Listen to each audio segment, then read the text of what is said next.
Hello, Zuko here. If you don't know, my name is Jess. I go by Zimmy on the internet because one time I was 15. Today I am a sexy cat, maybe? I'm in sweatpants. The bottom half is maybe sexy, but the top half might be? I don't know. Can you see my ears? Look at them. Look at them. They're little cat ears. I know I'm kind of reusing a costume from last year, but I don't actually have that many different impromptu costumes, so we're just gonna roll with it. So, today I wanted to do my spooky October TBR. So let's jump right into all of the books that I hope to get to in October. There's some new releases, there's some queer books, I think. There are a few rereads, and there's a book where I'm like, I'm not actually going to get to it, but I hope I do because I want to read it. Let's jump right in. To start off with my ridiculous wishful thinking book, I want to read Empire of the Vampire by Kristoff. This is a chonker, and I just don't have enough audiobooks for the books that I want to read to believe that I will have the time to physically read all of the other ones and this one. But I'm hopeful. Oh, don't fall, Kristoff's book. Okay, next, I have promised at least 2 people that I'm going to read these. So these are going to be the first books that I read in the month. So for Willow and Ash, who both have tree names. That's weird, I've never thought of that. I have a bunch of trees who want me to read these 2 books, and that would be Gideon and Harrow the 9th. I don't think these are actually Halloween books, but they're like space lesbians books. Necromancer space lesbians? I don't know, there's bones on the cover, so I'm like, I'll read these in October, because if I give myself an actual deadline to do something, I might actually do it. But it only works if I give myself a deadline, because if anyone else gives me a deadline, I get unwell. So I have these, and I'm excited to read them because they've been hyped up, but I'm also scared to read them because I've been hyped up. So fingers crossed that I love them because everyone else loves them and I want to be cool. Yeah. Then I have Spellbook of the Lost and Found by Moïra Fowley-Doyle. I have had this book on my TBR for a long time. I think I bought it like maybe my first year of booktube, so 2017, and I never read it. And I feel like I keep spending every spooky season TBR being like, I'm gonna read this book, and then I never do.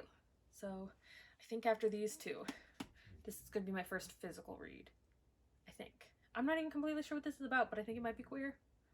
Witchy queer book, possibly. Then for a graphic novel, I chose The Witch Boy by Molly Nox Ostertag. Obviously I didn't need to pick a graphic novel, but I happened to have stumbled upon this at the used bookstore recently, and witches are a Halloween thing, so I decided I'm gonna read this month because I like to read a good old-fashioned graphic novel, usually during spooky month. I think last year I read Mooncakes and maybe Pumpkinheads by Rainbow Rowell. I don't remember who wrote Mooncakes, I'm sorry. I also read that Sarah Anderson's Fangs book, so this year, Witch Boy. Don't you dare. That would be unpleasant for me. I don't think every year I read a classic horror. The last year I tried to read Dracula. I will not try to read Dracula again. This year I want to read The Haunting of Hill House by Shirley Jackson. I got this really cool edition. I don't know what it looks like naked. It looks the same naked. Those are my favorite covers. Oh, that's so nice. And also, like, the end papers are silver. I'm fairly certain this is nothing like the Netflix show, but I want to read it anyway because I want spooky reads. I don't read enough horror, I feel like. So yeah, I picked this up. I think this is a ghost story.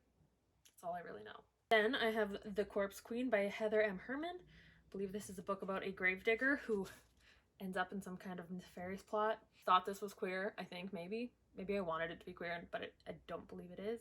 And I don't really know anything else about it except gravedigger, possibly. This is also a new release YA, so I'm excited to get to it, but I haven't loved YA horror. I feel like as a society we have yet to get to a point where horror is scary in YA.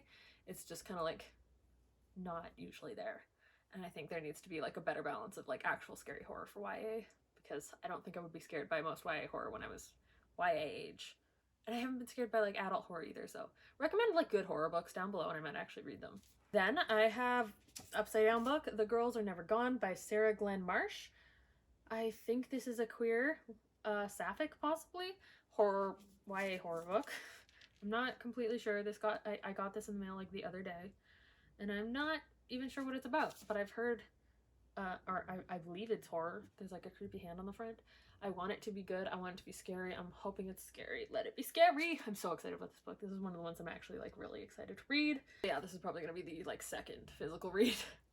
Who knows? Oh, I lied, because the first physical read is definitely going to be Things Have Gotten Worse Since We Last Spoke by Erica LaRocca. or La Rocca. This is a teeny little novella, but I've heard that this is a horror book. It's small, so I'm excited to just try it out and be like, are you creepy? This looks like it could be creepy. I hope it's weird and creepy and it makes me uncomfy. Otherwise, I don't know what I'll do. Probably nothing. But yeah, I have this. And I like the cover, and I'm throwing it.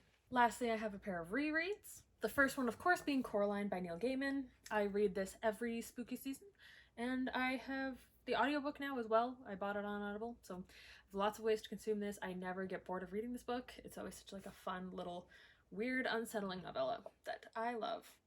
If you haven't read Coraline, do it. If you've watched Coraline and haven't read Coraline, read Coraline and then watch Coraline. They are like different beasts, the movie and the book, but like they're related beasts and they're both very good beasts. So yeah. And lastly, I want to reread The Monsters of Elendhaven by Jennifer Giesbrecht. I think I kind of zoned out. This is not a long book. This is a tiny novella. And last year I read it and I think I zoned out through part of it or maybe fell asleep during the audiobook. I don't remember. So I would like to reread this and actually like absorb what's happening. That would be cool. That's my hope. Please don't fall.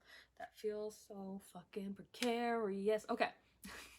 So yeah, I think those are all the books that I'm really hoping I can get through in the month of October. Fingers crossed. I hope I love them all. I hope I get to Empire of the Vampire, but I'm not holding my breath. I hope that I love Gideon and Harrow. Because I need to or I'll be very sad. And please recommend like actual scary books, like books that scared you or gave you nightmares down below. And yeah, welcome to Spooky Month on my channel. Let's find out what other things I can dress up as, or do I keep filming things as a cat? We may never know. I'll know before you know, but you know. October is probably my favorite month of the year. I love the aesthetic. I love the like fun like Disney Channel original Halloween movies. I love the like spooky. I just love everything about it. So I go harder, I guess, for October on my channel and put effort in to stuff. So I hope y'all appreciate it. Hope that I change my outfit, but you might see this cat look again because I do want to like get something out of it. It's like 10 o'clock at night. I'm not gonna wear this out. I just did this for this. So I hope you appreciate what I do for you. And yeah, I hope you all enjoyed it, and I will see you whenever I do my next video. Oh no, oh no, oh no. Nice.